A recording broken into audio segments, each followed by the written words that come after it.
do prdele něco prasklo. Tak, Macíku, já si sednu, pokusím se. Tak, já jsem teď úplně nejvejš, tady je vidět ven, vidíte tu tmu, nic jo. No, a tady je Máca. Já jsem tady hned vedle termosky a tohle už je jako moje místo. Tak, tamhle je druhá cesta ven, jak vidíte ten šňůrek. Ano, zase tma. Koukni se nahoru, tak tam bude vidět. Je tady krásně vidět, jaká škuba tady je. A tady už máme nohy.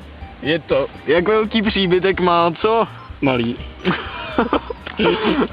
Usoudili jsme, že se sem vejde tak jeden.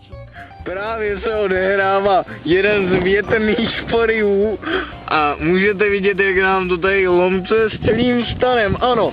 Ano, tady ta škuba teď je tady fakt krásná.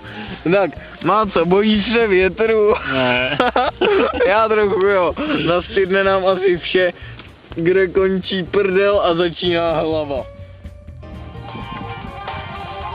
Už to vládne dobrá nálada, koukám a slyším. Cože? Říkám, že tu vládne dobrá nálada a hudba, slyším. Jsi moc dlouhý. Jsi prostý věty. Dobrá. Ne? Byl nás navštívit Michal. Ptal se, jestli se vám tady líbí vy dvě buzny. Tak jsme řekli, že jo.